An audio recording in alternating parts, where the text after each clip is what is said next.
Bem-vindos a mais um resumo do dia, aqui no seu canal Causa Operária TV. Deixa eu abrir a porta aqui que tem um reflexo aqui atrás de mim. Opa, agora fica melhor. Nosso programa de número 748, dessa sexta-feira, dia 21 de maio de 2021. Destaque no programa de hoje: pesquisas apontam que Lula venceria a eleição no primeiro turno. Vamos mostrar, nós já tínhamos assinalado isso em relação à pesquisa Datafolha, e hoje, nova pesquisa, você vai ver detalhes aqui, Lula vencendo a eleição no primeiro turno, se a eleição fosse hoje, segundo pesquisa divulgada hoje. Bom, e a direita, obviamente, prepara das suas armadilhas, e são muitas, né? Nós vamos ver hoje uma grande armadilha, né, já estampada hoje nas capas dos jornais, na grande imprensa, contra a candidatura do ex-presidente Lula, né, e principalmente contra os interesses do povo brasileiro que vê no Lula um candidato na defesa dos seus interesses. Bom, nós vamos tratar aqui também, vamos falar da greve da Petrobras, né? Vamos falar do lucro do setor, de dois setores que estão lucrando muito com a crise: os supermercados e os planos de saúde, né? Então você fica por aí. Vamos tratar da crise provocada aí por um encontro, né, do qual a gente não gosta nada, aí, não vê com bons olhos aí que o ex-presidente Lula teve hoje. Você já sabe aí, você já deve ter visto o que foi. Bom, vamos mostrar aqui os números da Covid, né, e a situação, aqueles dados que a gente vinha apresentando aqui de estudos internacionais, né, a própria Organização Mundial de Saúde revelando aí que os números de mortes na Covid pode ser até 3 vezes maior, né, do que os dados apontados até agora. Bom, tem mais, né? Você fica por aqui, vamos falar da mobilização na Colômbia e das expectativas para a mobilização aqui no Brasil no próximo dia 29, né? Chamado aí o Dia Nacional de Lutas. Bom, para comentar esses e outros temas, vai estar conosco aqui hoje, temos um convidado especial, diretamente lá do Planalto Central, meu companheiro Expedito Mendonça. Boa noite, Expedito.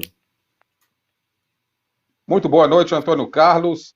Boa noite, companheiros internautas que acompanham aqui diariamente este que é o mais importante programa da esquerda brasileira à noite, não tenha dúvida nenhuma.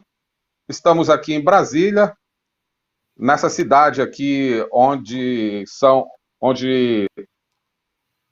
político das decisões políticas e administrativas do país e onde será também palco das manifestações que ocorrerão aqui na próxima semana, que já foi objeto de colocação aí do companheiro Antônio Carlos. Portanto, uma sexta-feira recheada aqui de fatos e acontecimentos que serão objeto da melhor análise da semana da internet nacional. É isso aí. Boa noite, programa no ar. Ok, então você que está aí nos acompanhando, né, e que vai aqui nessa sexta-feira compartilhar comigo, com o Expedito. Expedito é nosso militante, dirigente do Partido da Causa Operária, lá no Distrito Federal. Companheiro, nós vamos falar, daqui a pouco ele tem um grande defeito, né, porque ao contrário de mim, que sou Flamengo, ele torce para o Fluminense, né? Mas ninguém é perfeito, então nós vamos, em nome da nossa amizade e da nossa luta política, né, a gente vai ter ao nosso lado aqui, né, e infelizmente nós vamos ver nesse programa que ele não é o único que tem esse defeito, tem mais gente. Daqui a pouquinho ele vai falar de um tricolor, né, que está sofrendo, que está protestando aí. Bom, antes da gente entrar na nossa pauta, vamos saudar aqui rapidamente, né, a nossa já grande e destacada audiência, né, o pessoal chegando por aqui, comentando. O programa atrasou um pouquinho, o pessoal já estava protestando, com razão, né, puxando a orelha nossa aqui e da produção, que é a programação da Causa Operária TV. Agora há pouco tinha aí o Cineclube Luiz Buñuel, né? E o pessoal estava aguardando aqui o resumo do dia. Então eu quero pedir a você, já nesse começo de programa, vou pedir logo tudo de uma vez, né?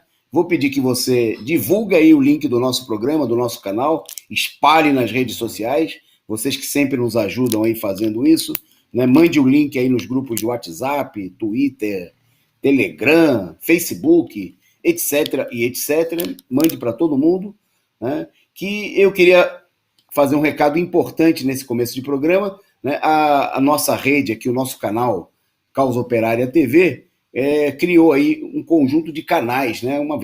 Se transformou numa verdadeira rede de canais, e cada programa agora tem um canal próprio. Então, se você que está aqui no YouTube, se você não está no YouTube, vem para cá, né? Aumente aqui a nossa audiência, você que está acompanhando aí por outras redes sociais, e você depois, vou pedir você aí um obséquio, uma coisa importante para a gente, né? Que você se inscreva aqui no canal Causa Operária, caso você ainda não tenha se inscrito, e que você se inscreva no canal Resumo do Dia, né? Tem um canal agora próprio do nosso programa, que nós vamos rechear aí com os programas, com arquivos, com vlogs exclusivos para o pessoal que se inscreva lá. Toda semana vai ter mensagens aqui dos apresentadores do programa. E nós estamos lançando aqui, né, essa semana a inscrição, né? Não paga nada para se inscrever, você vai lá e aperta lá no retângulozinho inscrição, inscrever-se, né? Onde tem um sininho, e nós vamos sortear, né, assim que a gente completar 100 inscritos no nosso canal, que não vai demorar muito para acontecer, né? Nós já temos nesse momento 73 primeiros inscritos. Pode ser que aconteça ainda hoje, se vocês ajudarem aí. Assim que a gente tiver 100 inscritos, o que nós vamos fazer? Nós vamos sortear um brinde, né, para os 100 primeiros inscritos. Tá certo? Então, não perca tempo, vai lá e se inscreva, e provavelmente no próximo programa nós vamos estar fazendo esse sorteio aí, né, aqui com a participação de toda a nossa audiência, né? Então, inscreva-se, vai lá no canal do Resumo do Dia, né? Clica lá e a gente vai sortear, né? Já vamos combinar aqui, né? Se a gente não atingir essa meta hoje, com certeza até a segunda-feira nós vamos atingir aí os 100 inscritos para a gente fazer esse sorteio aí, e a gente fazer aquele brinde aqui aos 100 primeiros inscritos, e aí nós vamos começar a compartilhar também com vocês conteúdos importantes e que vão estar aí exclusivamente para os membros, para os inscritos no nosso canal, ok? Se você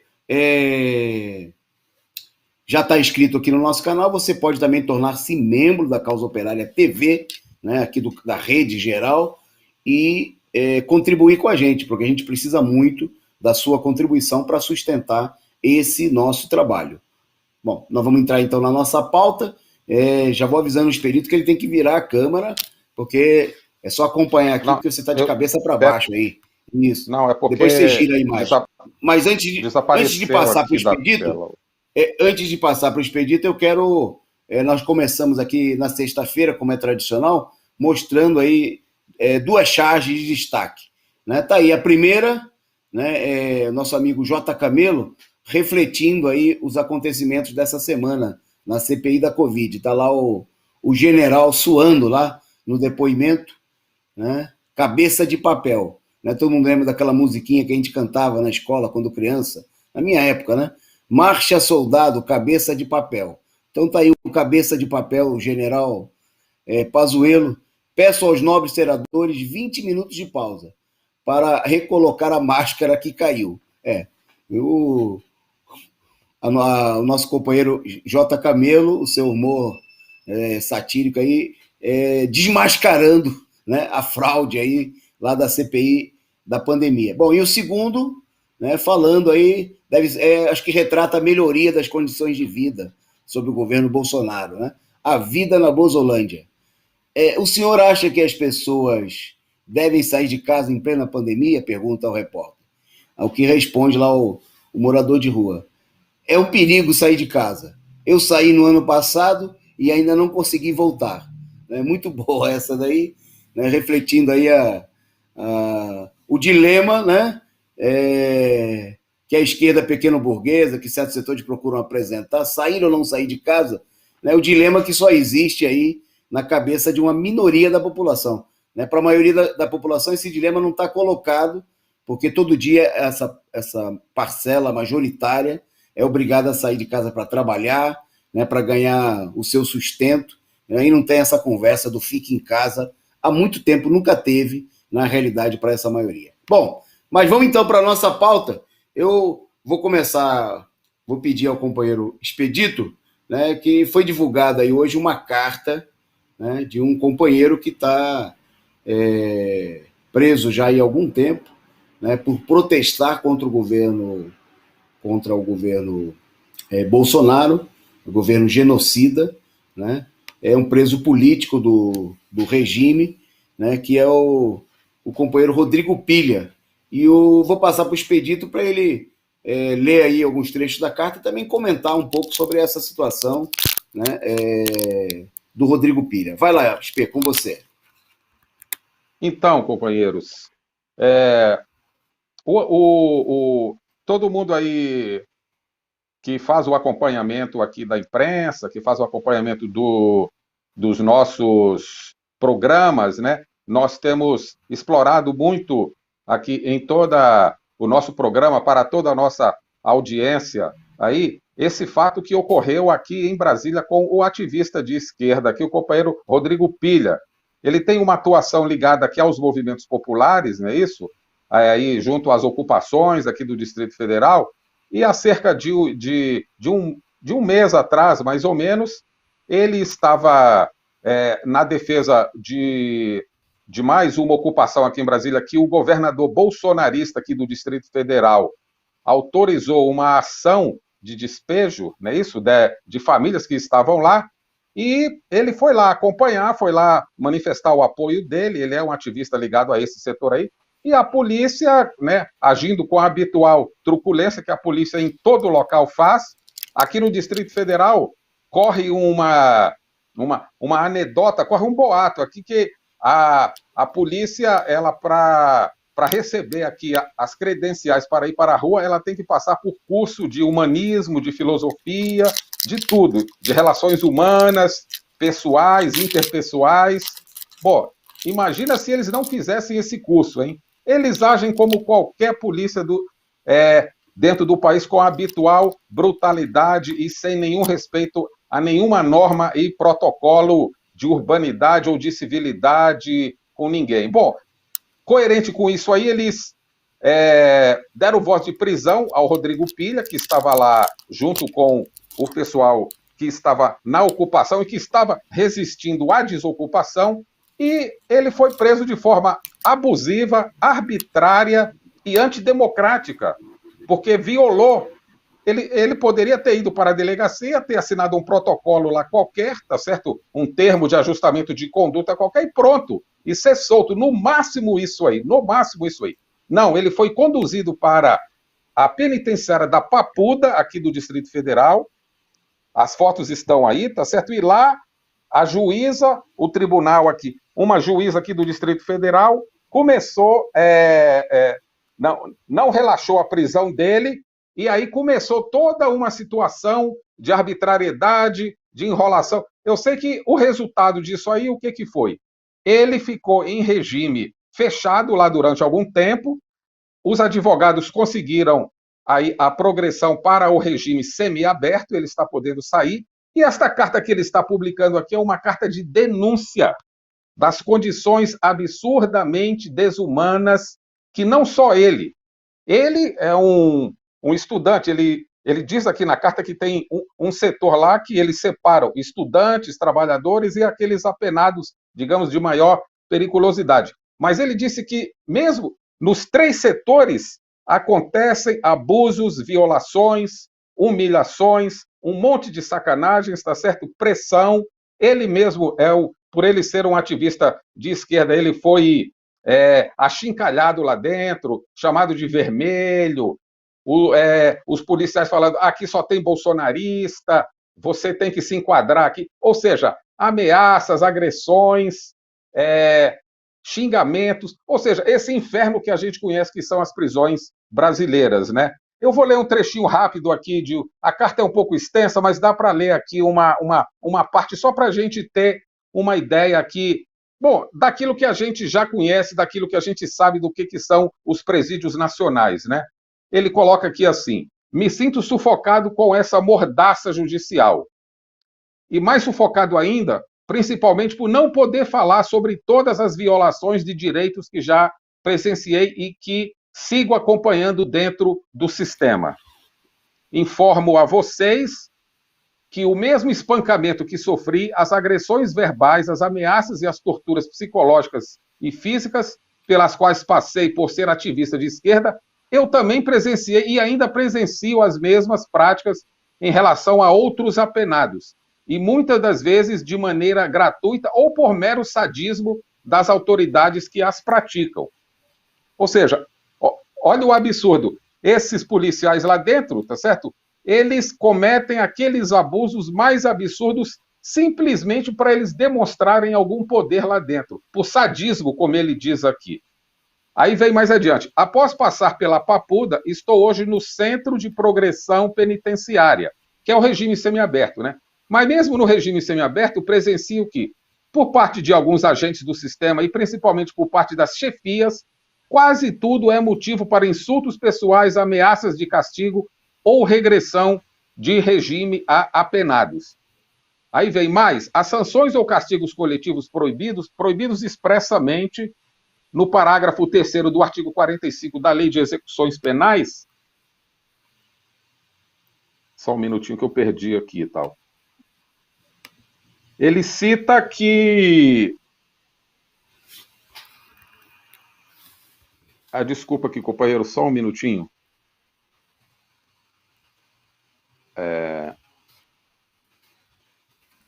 Bom, ele faz toda uma consideração aqui, não é isso? Bom, a carta é uma denúncia, não é isso? Da situação lá dentro, que ele compara as piores prisões que existem no mundo. Guantánamo, né? Ele fala aqui: que centro de progressão é esse em que ficamos dependendo da subjetividade e do humor de alguns agentes de determinado plantão para sermos acusados, julgados e sentenciados a castigos coletivos, individuais ou a regressão do regime por aquele motivo? É centro de progressão ou é a base de Guantánamo? É centro de progressão ou um campo de concentração nazista? Bom, eu acho que já deu para a gente ter uma ideia aqui do conteúdo da carta dele, né, da denúncia que ele faz do cotidiano, que é um verdadeiro centro de tortura, essas prisões brasileiras, e ele está colocando essa carta publicamente aqui para que, mais uma vez, a gente tenha uma noção, ainda que do lado de fora aqui, né? Ninguém deseja estar do lado de dentro para passar por uma situação dessa aí, mas a gente sabe muito bem o que acontece. Eu vou finalizar aqui lendo só mais um parágrafo aqui, que ele fala assim: infelizmente, tiros, porradas e bombas de efeito moral e gás de pimenta em reeducando sentados apenas de cueca nos pátios, com as mãos na cabeça e em posição de rendimento, ocorrem inclusive no Centro Penitenciário de Progressão, e são, no mínimo, excesso de uso da força, para não dizer tortura. Bom, é essa denúncia aí que a gente traz aqui no programa de hoje a respeito das condições verdadeiramente desumanas e de barbárie a qual está submetida a terceira maior população carcerária do planeta, essa existente aqui no Brasil. Ele diz aqui ainda que muitos dos apenados lá dentro estão cumprindo penas leves, tá certo? Que não são aqueles crimes considerados mais ofensivos, considerados hediondos, e que estão juntos de outros presos lá dentro, sofrendo o mesmo tratamento, as mesmas sevícias, as mesmas humilhações, o mesmo tratamento desumano, e que isso certamente não é centro de reeducação, como o nome coloca aqui. Passo. Ok. Bom, vamos em frente aí. Nossa solidariedade ao companheiro Rodrigo Pilha, né? Pela liberdade do Pilha. Ele que apareceu aí, vocês viram na tela com a camisa do Fluminense, né? Ele é tricolor aí. Exatamente. Como companheiro expedito, e muita gente que acompanha aqui também o nosso programa. Bom, antes de seguir na nossa pauta, dar o nosso salve aqui né, para alguns dos muitos companheiros que já nos acompanham nesse momento, né, já são centenas, né, mais de 100 aqui só no chat do YouTube, mas companheiros acompanhando também em outras redes.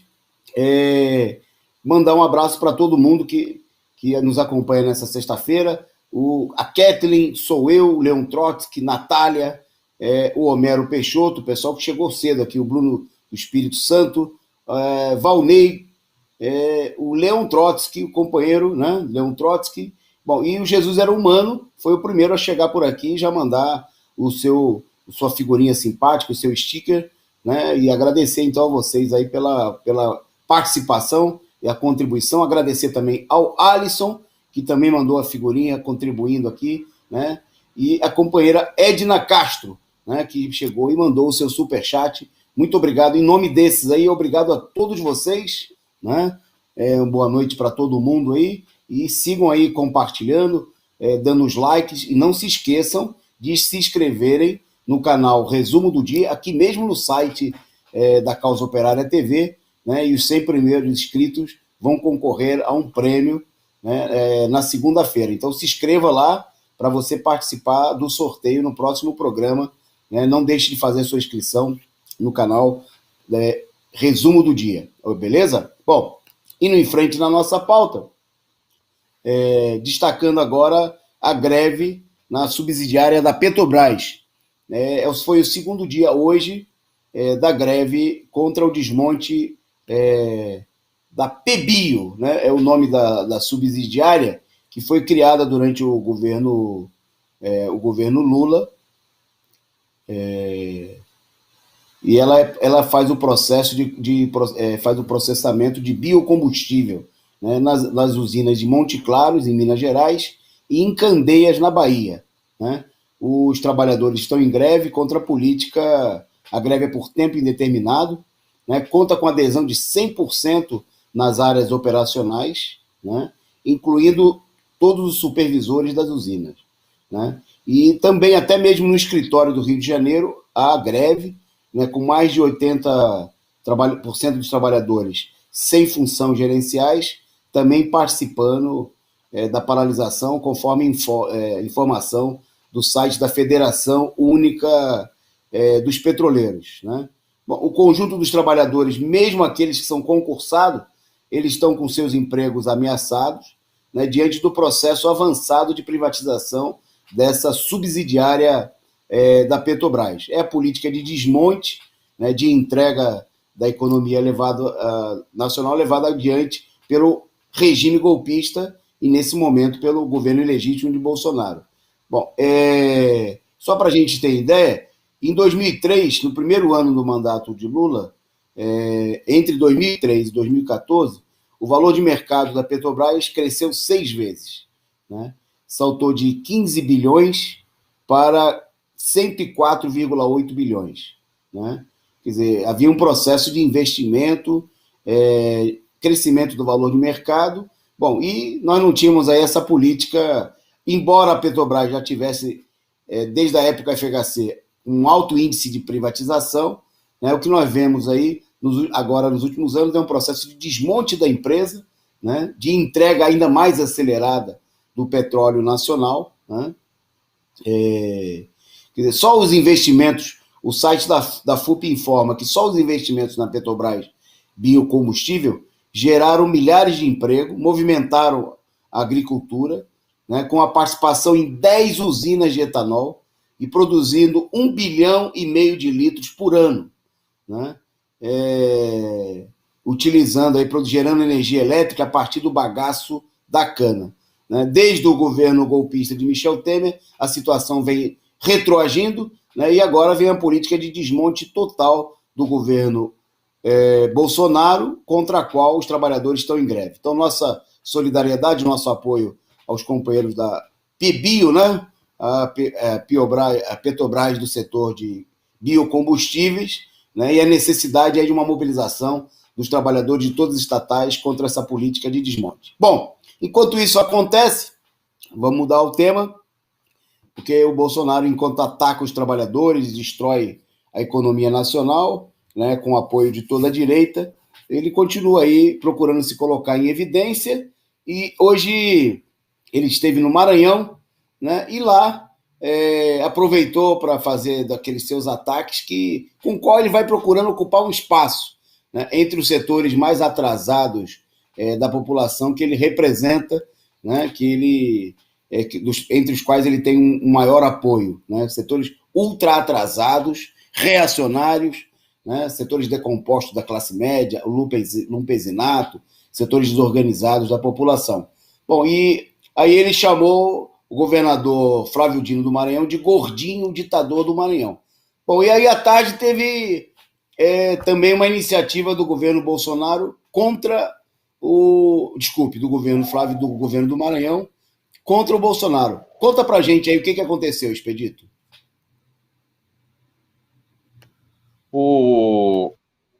Essa visita do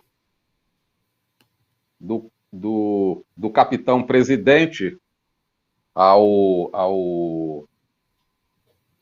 Maranhão, né, não poderia ter... Bom, onde ele chega, ele dispara aí a metralhadora giratória dele, né, no sentido de dirigir ofensas, de ataques, e não foi diferente agora nessa visita dele, nessa passagem dele aí pelo Maranhão, né? Bom, em tom aí de provocação, de grotesco, mais uma vez, porque a linguagem é sempre a mesma, né? Em tom de achincalhe, de ataques e de outras ofensas. Então, ele provocou aí o governador aí, Flávio Dino, dirigindo palavras aí, né, que são impropérios, na verdade, né, ditas por um presidente da República. Inclusive, isso aí tem uma repercussão, né? Então, ele... Deixa eu só ver aqui, porque eu tive um problema aqui na... Não, desculpa, tá bem. Companheiro. Volta para mim, produção, enquanto o Expedito ajusta aí tá, isso aí. Por favor. Tá com um probleminha lá na Câmara. À tarde, né, depois que o Bolsonaro fez esse amontoado de besteiras, né, despejou aí o besterol tradicional, mas que é parte da política, né, uma verdadeira arma de campanha do governo. Ele acabou sendo multado pelo governo do Maranhão, né, por causar aglomeração e não usar máscara. Né, vocês viram nas imagens aí mostradas pela nossa produção, né, que ele aparece aí no momento de entrega de meia dúzia de títulos de terra, né, a produtores rurais, fazendo aí demagogia, já que ele vem, inclusive, combatendo duramente, né, os assentamentos, os trabalhadores sem terra, e ele acabou, bom, como de costume, né, ele não acatou nenhuma medida sanitária, e o governo, né, lá no município de Açailândia, a 560 quilômetros da capital, né? Mas aí o governo do Maranhão multou, e a multa pode variar aí entre R$2.000 e R$1,5 milhão, segundo foi divulgado pelo próprio governo, e o Bolsonaro teria 15 dias para apresentar a defesa. Bom, é evidente que, mais do que multar o Bolsonaro ou criticar as condutas desvairadas, as frases, é preciso ter uma mobilização contra o governo, né? É preciso sair às ruas, né? É preciso organizar, porque discurso, multinha, tudo isso aí acaba servindo para colocar em evidência o próprio governo, né? É parte do jogo do próprio Bolsonaro para se manter nesse esquema de polarização com a esquerda, né?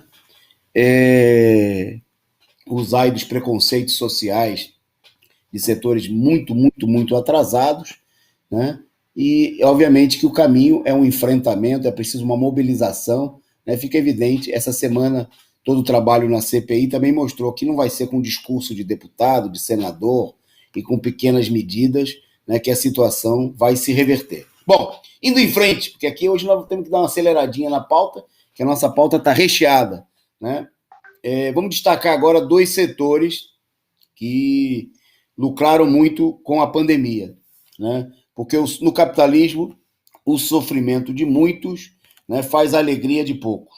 Então, um primeiro setor, aí, um destaque da imprensa no dia de hoje, foram os lucros, o faturamento, né, no ano passado, em 2020, um faturamento recorde dos supermercados, que chegaram a faturar 554 bilhões, né? O equivalente aí a 7,5% do PIB brasileiro, né? Supermercados têm no país, nesse momento, mais de 91 mil lojas, né? E divulgaram os dados no dia de ontem, né? Destacando aí esse faturamento recorde de 554 bilhões. É evidente, inclusive, que o setor avançou. A associação não chegou a divulgar dados, a gente não encontrou ainda, né, os dados, a gente vai atrás para divulgar para vocês, o aumento da fatia do mercado, aí principalmente de venda de alimentos, mas também de outros produtos, porque os supermercados acabaram beneficiados pela política de fechar o pequeno comércio, né? Por exemplo, o pequeno comércio do bairro, muitos lugares aí o pessoal fechou, né? Aquele bar que também vende alguns produtos, como é comum nos bairros operários, tudo isso aí em vários momentos se viu forçado aí ao fechamento. No entanto, os supermercados, né, continuaram abertos, com a alta. É bom destacar também que o faturamento tem a ver com a enorme alta do preço dos alimentos, né, que subiram aí. A cesta básica, segundo o Diese, subiu no ano passado entre 16% e 33%. Quer dizer, a fome e a miséria do povo, os carrinhos estão vazios, como vocês estão vendo aí nas imagens mostradas pela produção, carrinhos vazios, mas os cofres dos supermercados, né, e as contas bancárias, né, dos donos dessas grandes redes estão cada vez mais carregados e satisfeitos diante da situação. Bom, tem um outro setor que faturou muito, e quem vai falar sobre isso aí é o companheiro Expedito. Vai lá, Expedito. Faturando com a doença, né? Planos de saúde chegam a 48,1 milhões de usuários. Maior número em 5 anos, né? Em um ano, cresceu o destaque para os planos coletivos empresariais. Ou seja, isso é um complemento do que foi falado anteriormente aí pelo companheiro Antônio Carlos. Nós tivemos um ano de retração, foi o ano de pandemia, com crise generalizada em quase todos os setores, não é isso?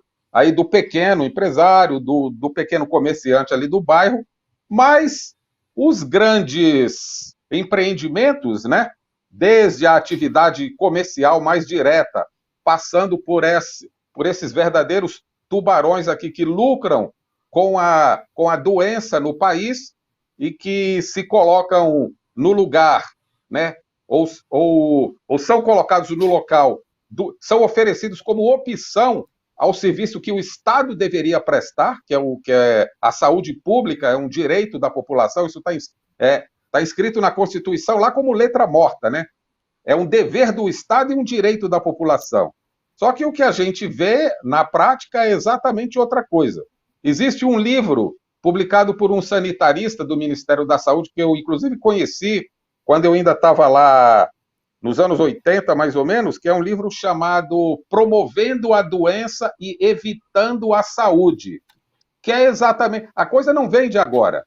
Nós temos uma exacerbação dessa situação nesse momento agora. Mas esse problema da desresponsabilização do Estado e da paulatina transferência da responsabilidade de prover a saúde pública para o setor privado, ele é um processo que vem desde a década de 80, né? Então, nesse momento aqui, agora o que a gente tem é essa situação aqui. Enquanto o povo está aí completamente à mercê, né, dos hospitais que não têm atendimento, dos profissionais ultra explorados aí com jornadas exaustivas de trabalho, e a gente viu isso muito claro na pandemia, né? Profissionais estressados, profissionais aí, muitos deles tendo que ser afastados do trabalho por conta de doenças psicossomáticas, psicossociais, né? Estressados com ansiedade, você tem esse ganho gigantesco aí dos planos de saúde, não só do ponto de vista econômico, mas como um aumento vertiginoso do número de usuários que são obrigados a migrar do sistema público, aqueles que podem, evidentemente, né? Porque o que a gente vê também é que um setor da classe média aí também abandonou os planos de saúde por absoluta incapacidade de ter que de poder pagar essas parcelas, essas mensalidades verdadeiramente escorchantes que esses exploradores da saúde pública, da doença da população, faturam, né? Então, esse é um dos setores que, junto com os bancos e junto com os supermercados, que foi falado aí pelo companheiro Antônio Carlos na intervenção anterior, faturaram alto e continuam faturando às custas do sofrimento e da miséria da população. Ok. Bom, já tem gente chamando a atenção aí. Volta para mim, produção. Chamando a atenção do interesse aí do tema central do nosso programa de hoje, né, que são dois. Então vamos para o primeiro deles. Né, vamos falar das pesquisas. A pesquisa Vox Populi. Nós sempre, quando fazemos alusão aqui às pesquisas, a gente destaca o fato de que a gente tem que olhar com muita relatividade, né? Uma vez que as pesquisas são um instrumento de campanha, é um instrumento que mede a situação em um determinado momento, mas de uma maneira... Bom, semana passada nós tivemos a primeira pesquisa de um grande instituto, que foi do Datafolha, e nós apontávamos naquele momento que o que faltava para o Lula, né, ter mais um apoio, um percentual maior do que todos os outros candidatos juntos, estava na margem de erro. Bom, hoje vamos mostrar então aqui a pesquisa Vox Populi, né? Primeiro, começando aí com a imagem, está aí na tela, a pergunta é espontânea. Em quem você votaria? Essa pesquisa, esse dado é muito interessante, né? Em quem o senhor votaria se as eleições fossem hoje, quando não são apresentadas alternativas aos eleitores? O que mostra aí relativamente o tamanho do apoio efetivo que os candidatos têm, independentemente de uma campanha. Não precisa nem mostrar o nome. Então, veja só, Lula, 33%. Né? Em segundo lugar, o Bolsonaro com 19%. Né? Bom, e aí o terceiro lugar vem com 2%. Esse dado, essa aí é bem interessante, porque é um fator que explica o desespero, né, da burguesia que tenta encontrar um candidato alternativo. Veja aí onde estão os 6 candidatos alternativos da burguesia. Ciro Gomes, 2%. Amoedo, Luciano Huck, João Dória, Sérgio Moro, todo mundo com 1%.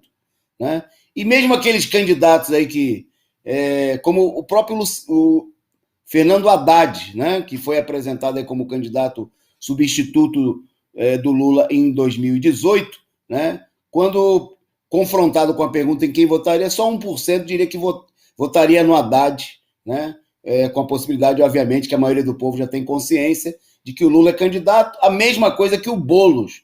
Né, toda essa conversa fiada de que o Boulos, né, se transformou num político aí com grande prestígio, está aí, mais ou menos, de alguma maneira, refletido nesses dados. Bom, aí tem o segundo dado, né? A produção pode jogar para a gente o segundo quadro, que mostra a pesquisa que aponta, quando a pergunta é feita, o seguinte: e se a eleição fosse hoje, e os candidatos fossem esses? Né? Apresentada a alternativa ao eleitor. E aí vocês têm aí o resultado. 43% para Lula, né? Bolsonaro 24%, Huck, 8%, aparece em terceiro aí nessa pesquisa o Huck, né? Um pouco na margem de erro, aí, oscilando acima do Ciro Gomes. O Ciro Gomes já aparece já em quarto. Né? O Ciro Gomes que essa semana fez todo tipo de provocação aí, dizendo que ele é o cara para enfrentar o Lula. né? E não consegue bater nem o Luciano Huck, né? Segundo a pesquisa Vox Populi. Bom, e o João Dória, né? O São João Dória da vacina, está aí empatado com o Amoedo, né? Quer dizer, está na margem de erro, ele está quase com 0%, né? A margem de erro da pesquisa é superior a esse percentual. Bom, um dado importante, né, desse quadro aí é o seguinte: se a gente somar, vamos somar aí, ó, 24, mais 8, 32, mais 5, 37, mais 2, 39, mais 2, 41. Quer dizer, se somar todos os outros candidatos, né, o Lula bate todos eles juntos, o que significa que, considerando esse percentual como sendo válido, Lula venceria as eleições no primeiro turno, né? E isso, a gente sabendo, aí não vamos dar total credibilidade aí à pesquisa, né? Tem aí a margem de erro, tem a manipulação do processo de pesquisa e por aí vai. Bom, por último, a pesquisa sobre o segundo turno, né? Então a gente tem aí 3 cenários: Lula versus Bolsonaro, Lula versus Ciro, e já os cenários até imaginários, né? Porque fazer já é um esforço do Instituto de Pesquisa ou de quem encomendou a pesquisa de inventar, né? Porque colocar o Lula competindo com o cara de 5% de intenção de votos, né? Também podia colocar Lula versus o pastor, como é que chamava aquele que concorreu nas últimas eleições? Quer dizer, é um vale tudo. Bom, então Lula versus Bolsonaro, 55-28. Né? Lula versus Ciro Gomes, 52-19. Né? E Lula versus João Dória, 56-14. Quer dizer, Lula bate todos os adversários, obviamente também no segundo turno, né? Bom, uma situação que mostra, né, aquilo que a gente vem destacando há muito tempo: o ex-presidente é o político mais popular do país, e quanto mais cresce a revolta do povo, esse é o verdadeiro fator que embala a candidatura do Lula, né? É a revolta popular que vê no Lula um representante, né, da sua revolta, dos seus interesses, né? Lula que esteve preso pelos responsáveis por essa situação de miséria e sofrimento atual do povo brasileiro, né? Então Lula é visto aí justamente pela população como um representante de toda essa indignação, de toda essa revolta popular, né? E daí o prestígio, o enorme prestígio, né, também eleitoral do ex-presidente, e daí o fato de que ele seja, né, uma arma fundamental. Pode soltar a imagem do Lula aí, produção. Uma arma fundamental para mobilizar os trabalhadores, né?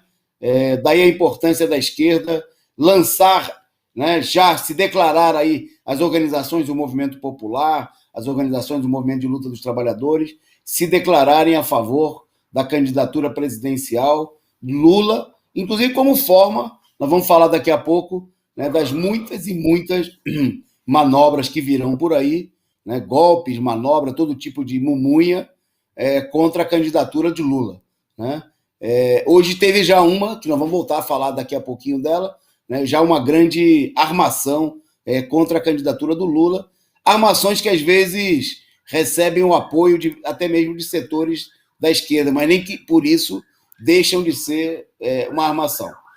Bom, tem gente querendo saber do encontro do Lula de hoje, a gente fala disso daqui a pouco.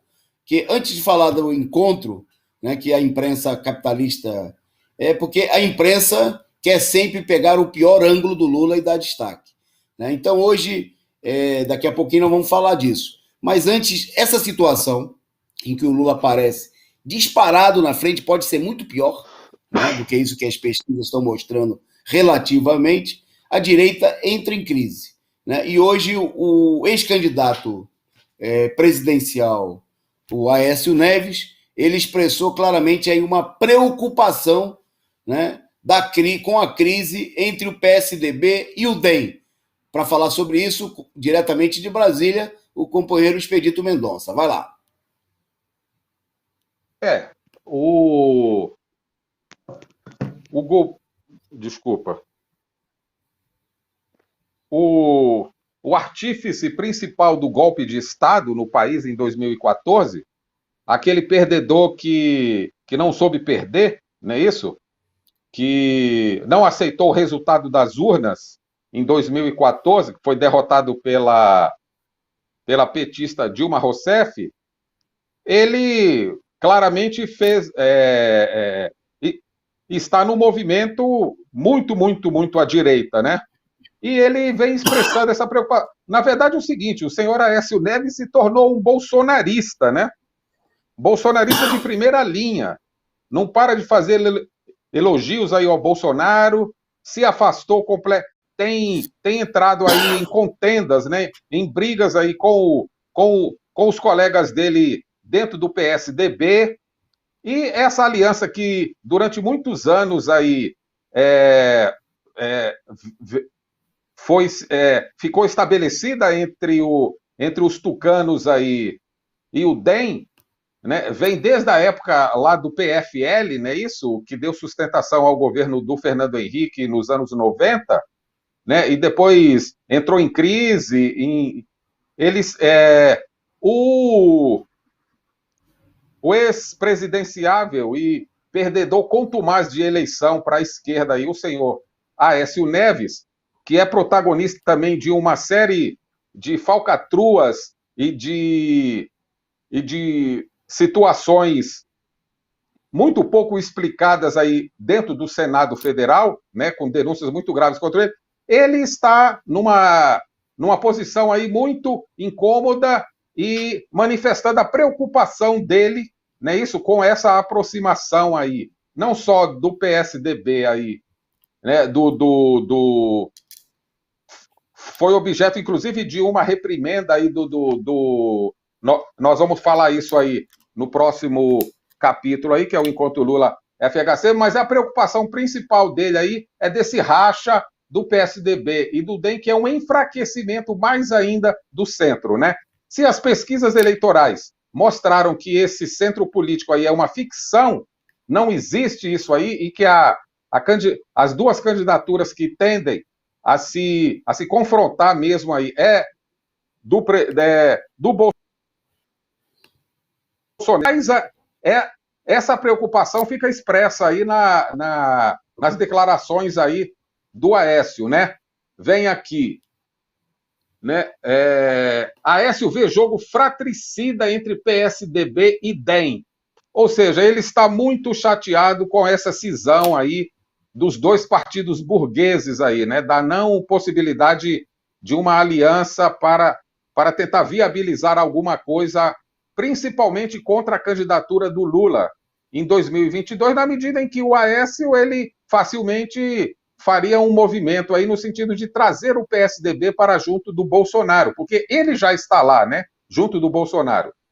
E está aqui, muito claramente, o senador Aécio Neves, durante coletiva de imprensa em seu gabinete para apresentar sua defesa em relação às acusações de corrupção que pesam contra ele, né, na primeira turma do STF, manifestou essa situação. Ou seja, um cara completamente desmoralizado e que está aí colocando a carreira política dele aí, enfiando ainda mais no lodaçal, se aproximando aí do bolsonarismo e manifestando a sua preocupação aí com esse racha, com esse distanciamento do PSDB e do DEM, que foi a principal aliança que deu sustentação ao governo dos tucanos nos anos 90. Bom, que todos eles possam afundar juntos. É isso aí, companheiros. É isso aí. A presença do Aécio Neves no cenário político aí, lamentando aí que está indo a pique, né? Está afundando a aliança DEM-PSDB, se dá ao mesmo tempo que ele se transformou aí num cabo eleitoral, né, do Bolsonaro, né, garoto propaganda do governo, ele que teve junto aí no apoio à eleição da chapa bolsonarista na Câmara dos Deputados, né, articulando aí a votação em favor do Fernando Lira, e ganhou de presente aí a presidência da Comissão de Relações Exteriores, justamente a relação que está... E nessa função que vem defendendo a política adotada pelo governo Bolsonaro. Bom, mas o Aécio protestou mais hoje, durante o dia de hoje. Ele protestou e, infelizmente, teve gente da esquerda que comemorou. Né? Essa foto que nós vamos ver agora, que a produção vai colocar para a gente aí, que foi um dos... Não é essa, produção. Estou mudando de assunto. É a foto que foi essa aí, principal destaque, né, do dia de hoje, o encontro realizado, acontecido entre o ex-presidente Lula e o ex-presidente Fernando Henrique Cardoso, que almoçaram junto em São Paulo. Bom, em primeiro lugar, é preciso destacar que isso aí, no momento em que o Lula aparece nas pesquisas, né, como o político confirmando ser o político mais popular do país, né, e a sua condição, que já era assim em 2018, né, estando credenciado para ganhar as eleições, inclusive no primeiro turno, né, num possível primeiro turno, não é que está ganho, isso é uma ilusão, pensar assim. Essa cena é o encontro de não só uma figura decrépita, rejeitada, né, profundamente repudiada pela população, né, uma figura que, na sequência, tem a imagem dele com o candidato dele em 2018. Né, o candidato do Fernando Henrique Cardoso, do Aécio, na eleição passada, teve menos de 4% dos votos. Quer dizer, um setor totalmente rejeitado pelo povo, né? E com essa votação esdrúxula, além da impopularidade do PSDB e do Fernando Henrique Cardoso, né? É bom lembrar que depois do governo do Fernando Henrique Cardoso foi tão ruim, né, que a esquerda ganhou 4 eleições consecutivas, né, e teria ganho a quinta e teria ganho a sexta, não fosse tivessem dado o golpe e colocado o Lula na cadeia e impedido que ele participasse das eleições. Bom, então o encontro do Lula com o FHC é o encontro de um político popular, apreciado pela população, com um dos políticos mais impopulares do país. Mais impopular do que o Bolsonaro. Mais. O candidato dele lá, o João Dória, né, que também é bom lembrar, é do PSDB, é do Fernando Henrique Cardoso, tem 2% de intenção dos votos. Né? 2%. Né? Mostrando aí qual é o tamanho da popularidade do FHC. Né? Porque o povo, né, tem muita gente da esquerda e da classe média que diz que o povo tem memória curta, o que não é verdade, porque veja só a rejeição. O próprio Aécio reconhece isso quando ele fala, está erondindo, está afundando a aliança do DEM com o PSDB. Por que está afundando?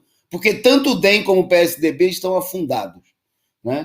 Então, o que o Lula fez hoje aí, essa imagem, é a imagem, né, de uma pessoa popular estendendo aí a mão, buscando aí com uma pessoa que está aí, né, é o representante dessa quadrilha, por exemplo, o Aécio, que reclamou, inclusive, dessa aliança, reclamou dizendo que o Fernando Henrique Cardoso não tinha que se bandear para o lado do Lula, porque o Fernando Henrique Cardoso, o Aécio está interessado em se bandear para o lado do Bolsonaro. Né? Bom, e aí se cria a ilusão, Aécio, que é amigo aí do Eduardo Cunha, do Paulinho, marginal da força sindical, né? Se cria a ilusão, né, de que o Fernando Henrique Cardoso estaria se deslocando à esquerda. Nada poderia ser mais falso do que isso. Né? O que nós vimos hoje é uma das muitas armadilhas que vão ser usadas aí contra a candidatura do Lula. Né? Cada vez que o Lula aparecer aí ao lado desses bandidos, isso vai ser explorado, inclusive, pelos adversários do Lula. Né? Vai ser explorado pelos adversários do Lula, e o Lula não ganha nada com isso.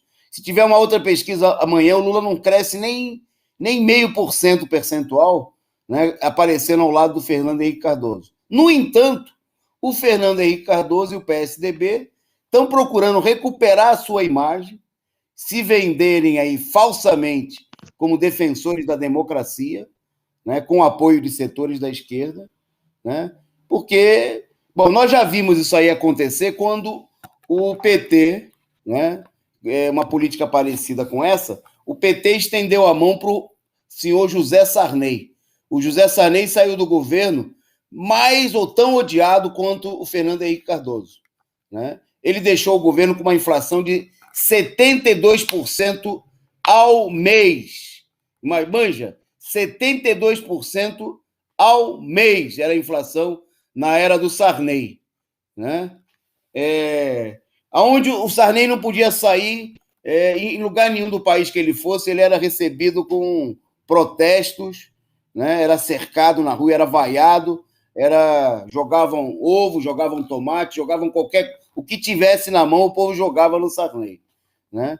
E o PT foi lá e tirou o Sarney da catacumba política em que ele se encontrava, né? E levantou o MDB, tirou da catacumba, chegou a levar o MDB para a vice-presidência da República, né? Não que o senhor Michel Temer acrescentasse nem um voto para o Lula, né? Mas porque justamente o esforço, a ideia que alguns setores professam da necessidade de fazer aliança com esses setores moribundos. Bom, tá aí. De novo, nós estamos vendo, né, se o que a gente viu hoje, infelizmente, vai no mesmo sentido. Nós não queremos dizer que a intenção é a mesma, né? Oxalá isso não aconteça, né? Mas, obviamente, né, se trata de uma política de estender aí uma tábua de salvação para políticos moribundos, altamente repudiados pela população. Nada a comemorar, né, do ponto de vista dos trabalhadores, e são dessas armadilhas. Isso aí é uma das primeiras das muitas armadilhas, né, que vão ser mostradas aí no próximo período para queimar o Lula e para, na hora H, esses abutres aí, eles são os pais do Bolsonaro. Eles vão estar todos do lado do Aécio Neves, apoiando o Bolsonaro se a única alternativa for a eleição do Lula, né? Ou então vão apoiar o Lula que nem o Ciro Gomes apoiou o Haddad em 2018, né? Da mesma maneira, né? Ou como fizeram em todas as eleições em que o Lula teve na disputa, né, como um candidato da esquerda contra, né, os candidatos da direita. Bom, é isso aí. Nós vamos em frente, porque nós já estamos na reta final do nosso programa. Vamos encurtar a nossa pauta. Me permite um comentário não sem antes, só. Não, eu já devolvo para você. Não sem antes agradecer aqui ao superchat da Carla Silva, né, que mandou aí. Muito obrigado aí a companheira Carla, no nosso brinde aí na sexta-feira, contribuindo aqui com o nosso canal. Ao Fernandes Silva, o Fernandes Silva mandou um superchat muito interessante, o comentário dele, dizendo o seguinte, que o Jornal Nacional não mostrou a pesquisa em que o Lula ganha no primeiro turno, mas mostrou Lula com FHC. Tá aí. Essa é a principal arma de propaganda da direita, né, contra o PT. As pesquisas, isso eles não vão mostrar, né? E o PT hoje, no dia que o Lula aparece numa pesquisa, ganhando as eleições no primeiro turno, oferece para a burguesia essa imagem, né, de mostrar o Lula abraçado a esse cafajeste.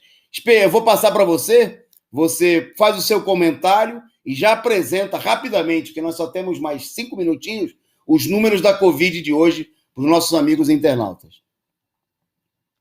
Tá. Não, é só rapidamente, estava aqui complementando isso que você falou, porque eu li em algum lugar hoje assim que tem gente que acha que o PSDB é importante estar com essa aproximação, porque o PSDB transferiria votos para o Lula, fortalecendo o campo democrático e progressista contra o Bolsonaro. Agora, aonde estão esses votos do PSDB e tal? Essa é a pergunta, né? E tal. Não tem voto nenhum. Os caras estão aí para atrapalhar, para encher o saco, e é isso que você falou, é uma armadilha. E tal. Então não tem nada aí. Eles não trazem nada de positivo aí para nada. Bom, vamos aqui aos números da Cooperas, vocês. Nós temos aqui, olha só, nunca baixa. Aqui se fala que, né, aqueles números de 4 mil que desceu para 3, agora para 2, mas a média móvel é altíssima no país. Nós tivemos hoje, Em dados oficiais, a gente tem sempre que lembrar isso aqui, né? Portanto, subnotificados, não podemos acreditar na credibilidade disso aqui. 2.136 mortes, elevando o total para 446.527 brasileiros que já perderam a vida para a Covid-19. Isso aqui é espantoso. Os casos registrados no dia de hoje alcançaram a marca de 77.598 casos registrados. Obviamente, subnotificados também, ninguém vai acreditar nisso aqui. E no total de número de infectados comprovados, já passamos dos 15 milhões, estamos indo para a casa dos 16 milhões, que está sendo registrado aqui 15.976.156. São números de guerra para um país que não está em guerra, a não ser a guerra da burguesia, a guerra do grande capital, a guerra dos exploradores e dos sanguessugas contra a população. Essa é a única guerra que está em curso no país. É a guerra dos ricos contra os pobres. É a guerra dos patrões contra os trabalhadores. Esses que estão obrigados a acordar às 5 horas da manhã, como se não houvesse doença nenhuma no país, e estão obrigados a entrar dentro do transporte público lotado e aí se contaminarem. Essa é a realidade. Vamos lá. Ok. Bom, vamos caminhando para o nosso encerramento do programa, porque está dando a nossa hora aqui. Destacando aqui brevemente, né, que a Organização Mundial de Saúde, né, apontou que, como a gente assinalou nessa semana com base aí em vários estudos, relatórios de universidades, e agora a própria Organização Mundial de Saúde estimou que o número real de mortos na Covid, né, foi muito maior do que o registrado oficialmente, né, até 3 vezes maior. Né? Isso significa, nos cálculos da Organização Mundial de Saúde, que entre 6 e 8 milhões de pessoas devem ter morrido, né? E não cerca de 3,4, 3 milhões e 400 que estão contabilizados até agora. Né? Bom, na realidade, já tem estudos aí que mostram que o número de mortos já deve ser superior a 10 milhões em todo o mundo, né? Quer dizer, e que o índice de ocultamento, de falsificação, né, é exemplar, até porque em muitos países, né, não há um sistema de registro unificado de dados. Né? Por exemplo, tem países da África aí que estão registrando uma pequena incidência de mortes, né, quando na realidade um problema é que você nem tem sequer um regime nacional unificado, né, de cômputo das mortes, não só agora na época da Covid, mas em momento nenhum. Bom, nós vamos encerrar o nosso programa por aqui, tá bom? Né? Mas eu queria destacar, vou só brevemente destacar os temas que ficaram de fora. Você tem 2 momentos, né, para uma análise mais detalhada dos acontecimentos. Amanhã, né, o nosso principal programa aqui da grade da programação da Causa Operária TV, análise política da semana com o companheiro Rui Costa Pimenta, a partir das 11h30.